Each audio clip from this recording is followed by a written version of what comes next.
All right, you primitive screwheads, listen up. Well, I got a burr under my saddle. We talk, you listen. Somebody that's going to take an innocent life is not mentally insane? You know them. Time to nut up or shut up. You love to hate them. It's the Denton and Sasquatch show. Can I bring my AR-15 next time? Sure. Yes. This place is half talk show, half weird daycare. I love it. You can't handle the truth.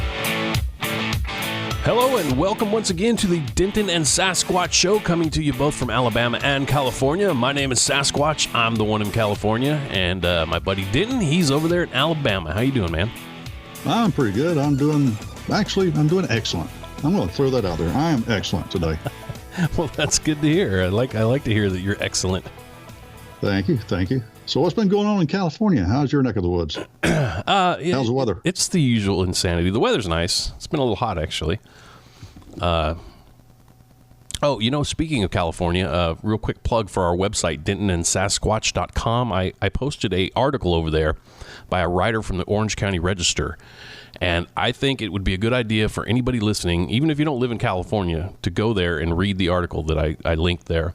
Because the article is, I believe it's called California is the Model for the New America. And this guy pretty much tears it apart. Well, he tears apart the progressives that think it's the model for the new America. Well, it could very well be the model for the new America. Third world crap hole. Well, pretty much, yeah. And that's why I think everybody needs to read it, and they need to pass it on to their friends. Because, in the news, all you hear is, oh, California's leading the way in this, and they're great in this, and blah, blah, blah. And it's not that way here. They're lying to you. So if you read this article, you'll get the truth about what's going on, about the homelessness problem, about even though, we're now the fifth largest economy in the world or something like that, well, it doesn't mean jack. Because there's a lot of poor people here and people that don't have jobs. And it's just, it's all a lie, basically, what they're telling you. Man, it's a shame because California used to be the place. Yeah, I mean, it is beautiful, the parts that haven't been ruined, but politically, no, not so much. And speaking of California, I just wanted to throw this out here really quick. California U.S. Representative Tony Cardenas is denying reports that he drugged and fondled a 16-year-old girl. An attorney for the Panorama City Democrat confirmed on Thursday that Cardenas is the target of allegations stemming from a golf outing in 2007. The lawsuit was filed last week on behalf of an unnamed woman, and it did not name Cardenas at the time because the allegations involved child sexual abuse. So there you go. Another California Democrat accused of sexual assault. So he took Bill Cosby's game and took it to the next level. That he did. Yeah, that's a shame. I don't know what else to say. What do you say to that? It's good just, for him. No, yeah, I like that. No, he denied the report. Well, didn't expect him to say, "Yeah, I did it." I mean, why do they even have to bother saying that? Yeah, but just another in the long line of sexual assaults here from the progressive liberals that speak out about this so much, and they're doing it behind the scenes. Yeah, he's taken the Me Too thing in the wrong direction. Yeah, he heard about all the other sexual assaults and thought, well, me too, I should get to do that. Yes, we are politically correct tonight. I will never be politically correct. I agree. All right. Well, speaking of children, I wanted to talk just a little bit about the NRA Convention and the children protesters that were there. Protesters in general, but I just wanted to focus on the children because they're basically just puppets. Puppets of the left. And you know what? Before I get into that, though, tell the listeners what you were telling me about what you saw earlier. Oh, on YouTube. I was plundering through YouTube this morning, and there's one of the Alex Jones's reporters. I can't remember his name, young feller. He went there, and he went to cover the anti-Second Amendment group, and they ran him out. They're big time into chanting and protesting, but when it comes to discussion, they can't quite do it. So then he goes several blocks down the road, and he goes to a pro-Second Amendment group. And, of course, being like-minded, of course, he makes it sound like conservatives can talk and the liberals can't talk. Well, yeah, he's just walked into a friendly camp. So if you go there and you look for that YouTube, just I don't understand why people say that kind of stuff. It might be true. I don't know. But anyway, as he's talking to these people and getting their comments, he rallies them to go back to the anti-Second Amendment group. He's stirring the pot. Yes, he is. And the cops, I don't think, thought much of it. But they told him, well, that group's already broke up.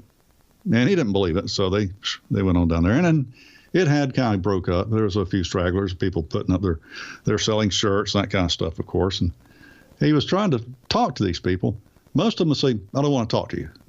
One woman wouldn't talk to him, didn't want to talk to him. She eventually did say some stupid crap, but didn't want to talk to him because he was wearing a button on his shirt that says, socialism sucks. She was offended, huh?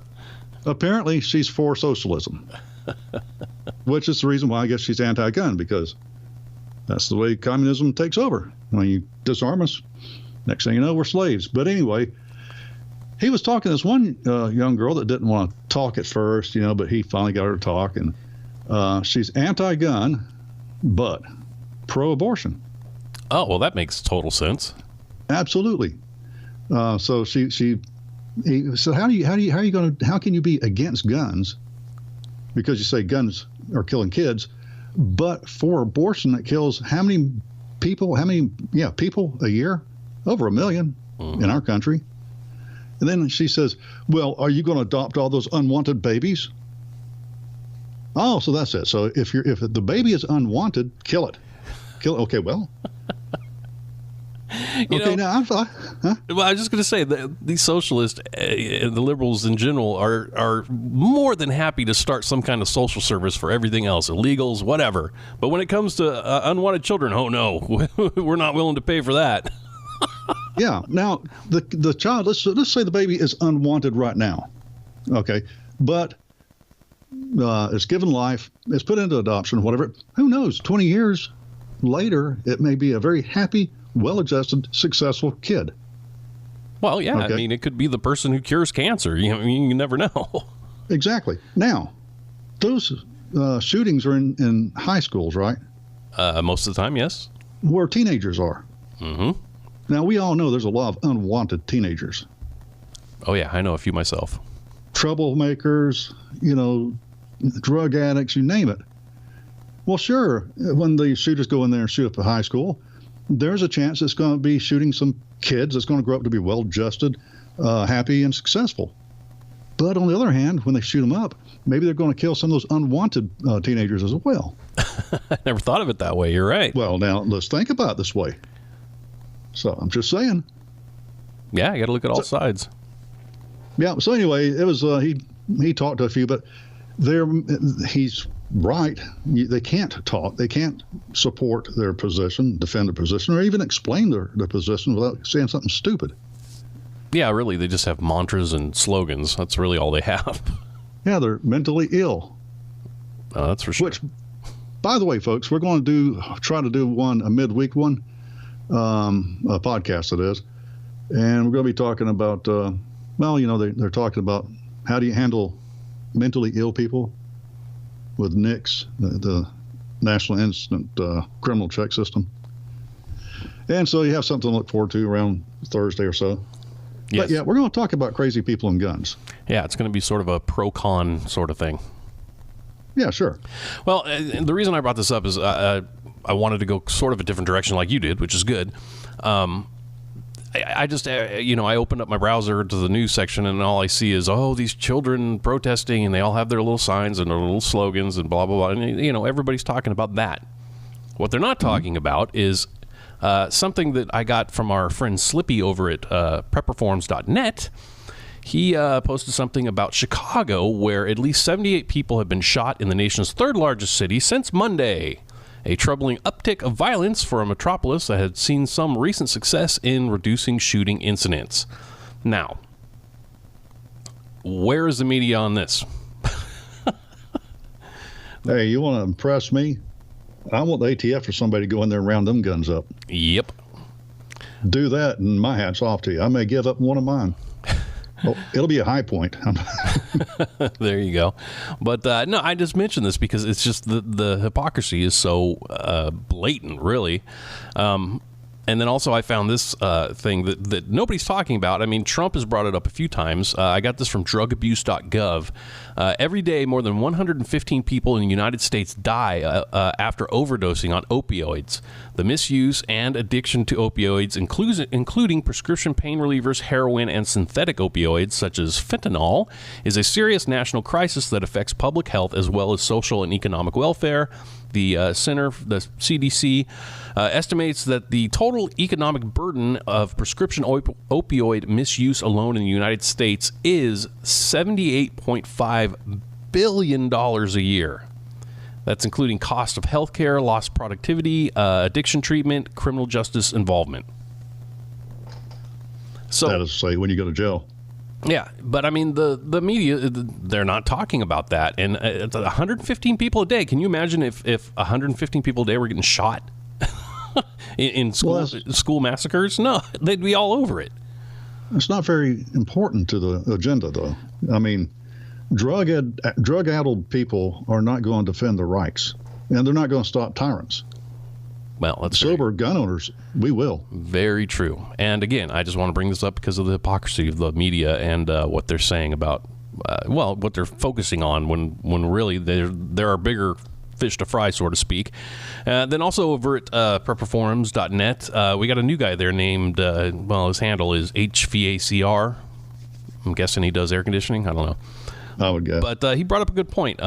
He wrote, there are lots of protests against guns. If the kids that are protesting get their way, they would repeal the Second Amendment and outlaw guns. Just for a moment, let's say that happens. Then he goes on to say, how many jobs would be lost across the United States? Most of the employees of gun manufacturing with gun permit money, then the OSBI would lay off about 60% of their staff. No more hunting, then no more fish and game wildlife department. The loss of hunting would be in effect more than the gun sales niche, the gear, the camping sector, all that kind of stuff. And he's just pointing out that it would be a mass loss of employment if we just got rid of guns entirely. They're not worried about that. Well, I know they're not worried about that, but it's something that never gets brought up. I mean, there are a lot of people that are employed making guns, gun accessories, ammo for people like us that are law-abiding citizens that never hurt a soul. All those people who get those government $15 an hour jobs that Bernie Sanders is talking about. Yeah, that's going to happen. Yeah. Speaking of guns and stuff, if you folks are listening and you're not part of the 3%ers Original, I highly suggest that you look up 3%ers Original. These crazy people are trying to take away our rights, and we need to stand together. So don't forget about that. And join the NRA and Obamacare and all those other crazy groups, too. Oh, by the way, as far as repealing the Second Amendment, let me remind everybody, none of the Bill of Rights can be repealed. They are rights. That's why it's called the Bill of Rights. It would be unconstitutional and immediate reason for revolt if they did do that. Not saying that they won't try, but just remember they can't legally do that. No. That is all. This is a public service announcement. And we appreciate the more you know. No, but you're right. They can't do that. But like they do here in California is they make the restrictions so ridiculous that, I mean, like just now, before June 1st, I need to switch over my rifle to make it I'm trying to think of the word for it, but a piece of crap. No, so the magazine can't come out. Non-detachable magazine? There you go. That's what I was looking for. Non-detachable magazine. So I had to buy a $100 kit to switch it over just so I won't be a felon. But, I mean, it's just little baby steps every time. I mean, first it was the dumb bullet button thing. Now it's this. I mean, pretty soon they're going to make a law where, well, you have to, pour aluminum or something in the barrel or you can't keep it. And it would be like, well, what's the point of having the gun then? Well, you can still have it. You just can't use it. Well, exactly. So that doesn't hurt the Second Amendment. So you still got a gun.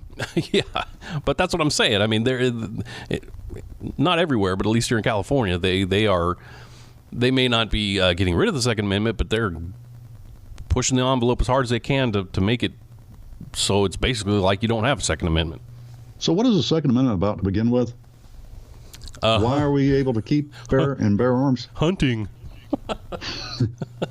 Target shooting.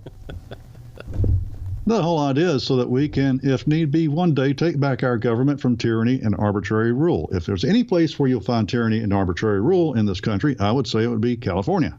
That's for sure.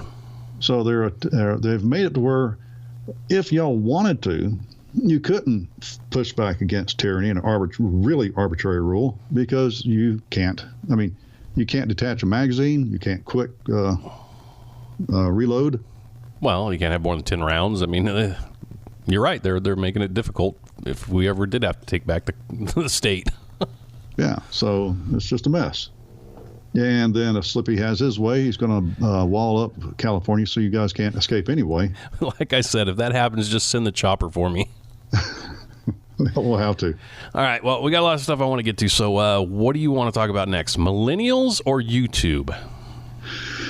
Millennials on YouTube. Well, there are a lot of millennials on YouTube. Yes, and they're usually crying and whining. Let's go to YouTube. Okay. I just found this funny because, again, it's just hypocrisy on YouTube's part, but basically because they are either themselves liberals or aligning themselves with liberals. But as you know, I mean, a lot of sites on YouTube that are gun related or conservative have been shut down or demonetized or just a lot of stuff, right? Mm-hmm. I mean, they're basically pushing those people to the back or just kicking them off altogether. Well, hundreds of YouTube stars have been promoting a service that allows students to buy research papers in thousands of their videos, according to a report by the BBC. The report found that videos which promote EDU Birdie, a Ukrainian-based firm that allows students to buy essays online, have racked up nearly 700 million views. YouTube stars can earn hundreds of dollars or more depending on how many subscribers they have to their channel. The promotions appear in unrelated videos where the YouTube star will cut away and personally endorse the service because the advertisements aren't part of the video and they're not explicitly labeled as ads. While buying and selling research papers is not illegal, students can face severe penalties ranging from being given a failing grade on a paper to being expelled. Some of the stars who promoted the service removed the segments from their videos after being questioned by the BBC, but at least one star is defending the practice, saying that if a student wants to cheat or not, it's totally their choice. Now, so all we need to do is get our podcast listeners over to YouTube so we'll be successful at YouTube, which doesn't seem to be working out for us, and we can get extra money. Well, we can if we're selling papers to college students. Yeah. But then YouTube comes out and says YouTube told the BBC that it does not allow advertisements for essay writing services and said that they would remove any video that does not comply with their advertising policies. All right. Now, we've all heard of the gun show loophole, correct? Mm-hmm. Well, this is the YouTube loophole. Listen to what it says again. It does not allow advertisements for essay writing services and said that they would remove any video that does not comply with their advertising policies. Well, let me go back up to the very beginning of this story where it says YouTube star. Well, let me pass that up. The promotions appear in unrelated videos where YouTube star will cut away and personally endorse the service because the advertisements are part of the video. They are not explicitly labeled as ads. Yeah, so it's a loophole. Exactly. So YouTube can say all they want. Oh, well, we'll take that stuff down if it's an ad, but they know that these people are doing it in a way that it's not considered an ad. So, well, what were they going to do? They can't listen to each and every one. So we're still going to be able to get some money. Oh, I hope so. That'd be nice. And if anybody's needing a paper for school, contact Sasquatch. He's a really good writer, and he'll do it for I don't know what, 200. Sure. Piece. Yeah, 200. Sure, any subject you got. I can BS my way through it. Yeah. Now, what about those millennials? Or is that millennials as well? No. Oh, well, I'm sure there are millennials, but no, that's not what I want to talk about. Did you have anything else to say about that? I mean, nope, just wanted to bring it up. Another show of hypocrisy, but I suppose it's pointless for me to keep talking about this because it's just rampant all over the place. It is crazy out there. Millennials. All right. 71 million people fall under the generation of millennial, nearly as many as the baby boom generation. This is pretty much bad news for Democrats, as millennials who range from the ages of 18 to 38 are finally growing up. Census data shows that the median age for marriage is now 27.4 for women and 29.5 for men, smack dab in the middle of the millennial age range. According to investors, marriage alone makes a huge difference in one's political views. For example, married women are far more conservative on most issues than single women. The IBT-TIPP poll shows 16,000 millennials were surveyed in the latest Reuters poll, showing that support for Democrats among this generation is taking a 9-point plunge in the past 2 years, dropping to 46%. Millennials were also said to have a higher approval rating of the GOP's views on the economy. Millennials were suffering under the Obama administration and are paying for it by still living in their parents' basements. Fortunately, the employment-to-population ratio among 24 to 34-year-olds has receded back to its pre-recession numbers at 79% after being cemented in the low 70s during Obama's administration. Ashley Reed, a 28-year-old millennial, says that her politics evolved with her personal life. As she aged into adulthood, she grew more supportive of gun rights and lost faith in social welfare programs, and also opposed abortion after having children. So, sorry, Democrats, but some bad news for you. What is that old saying? If you're not a liberal when you're a kid, you don't have a heart. If you're not a conservative when you're an adult, you don't have a brain. Yeah, I think it's 25 for liberal and 35 for conservative. Yeah. But it holds true. I mean, just as this thing says, you know, as they grow up, they kind of start wising up. Well, that's the thing that you always hope for the next generation. Good gosh, I hope they get smarter. I know my father said that many, many times. Well, and hopefully you did. Yeah, I think I did. I feel smarter. Well, they quit eating the Tide Pods, then maybe they got a chance. Snorting condoms. Did you hear about that one? Yes, I did. Oh, my goodness.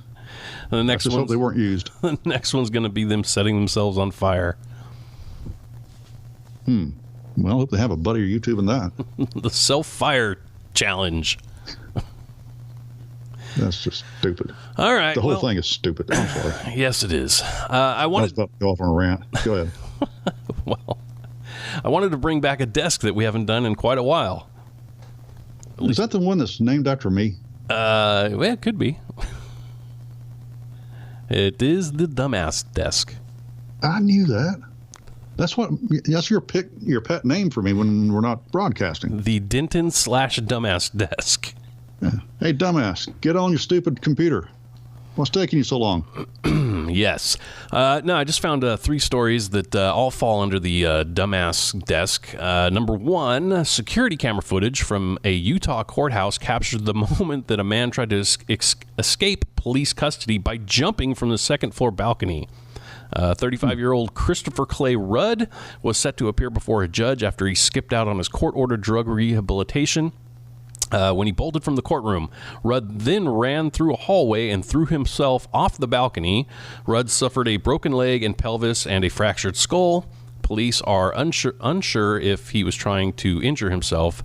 They said he could face additional charges for trying to escape.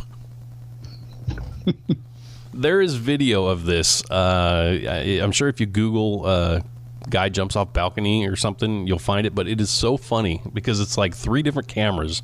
It shows in the courtroom when he runs, and then the hallway when he gets to the balcony edge and hurls himself over, and then right below is the desk where the police stand, and you know, for people that are coming in, and this guy sees him falling and tries to catch him.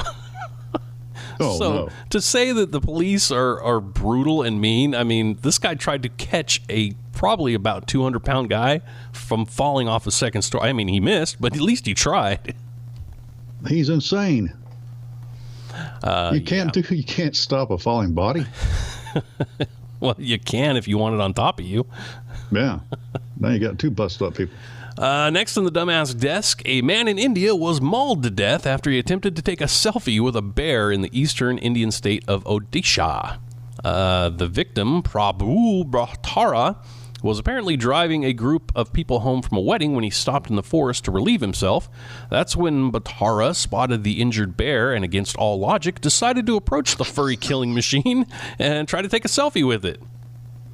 Since this was a wild animal and not Gentle Ben or Yogi Bear, the bear did what bears do and attacked the man when he approached. Bhattara died on the spot. Video of the incident was filmed by a bystander, which showed the bear attacking the victim while witnesses can't do anything but scream. It is the third such wild animal selfie-related attack since December. A man was crushed to death by a wild elephant while he attempted to take a photo with the creature. People are stupid.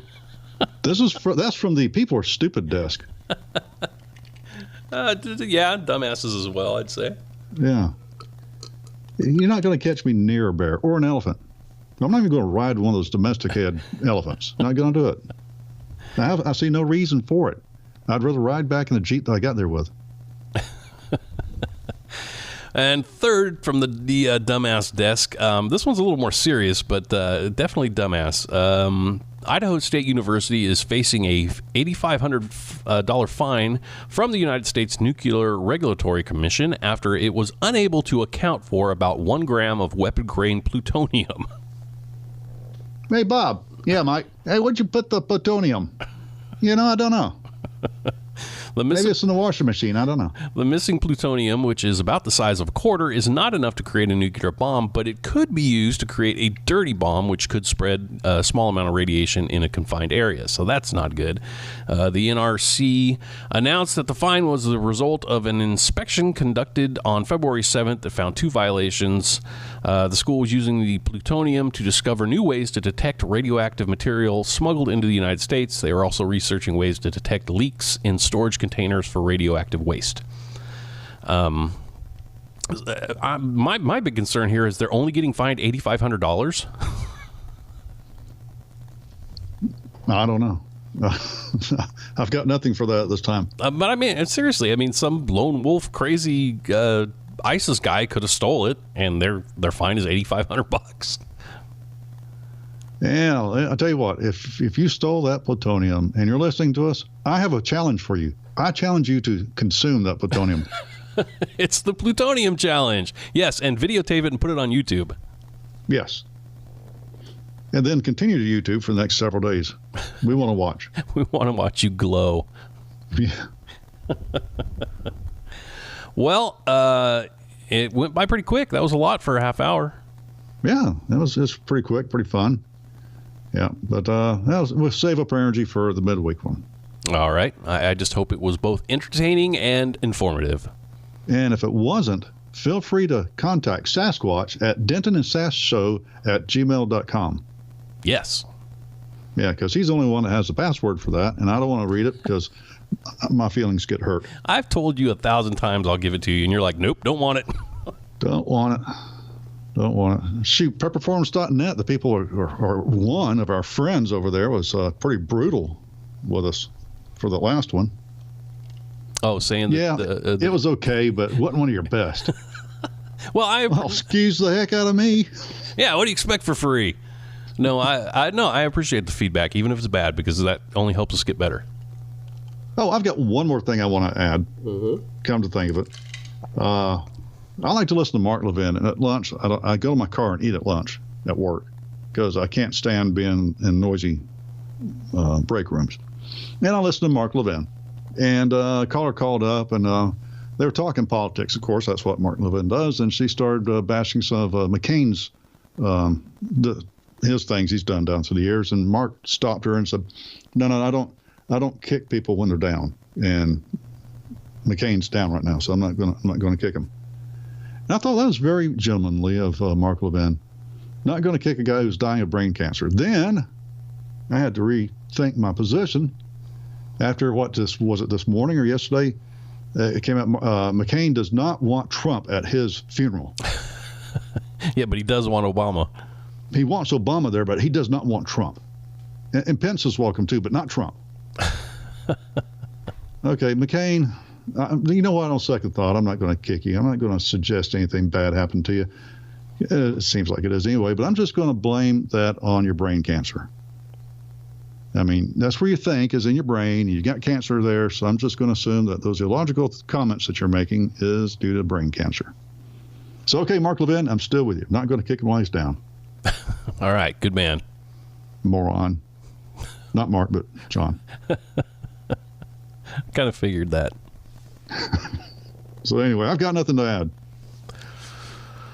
All right. However, I do know that Iran is planning to launch a barrage of missiles against Israel, according to the Jerusalem Post.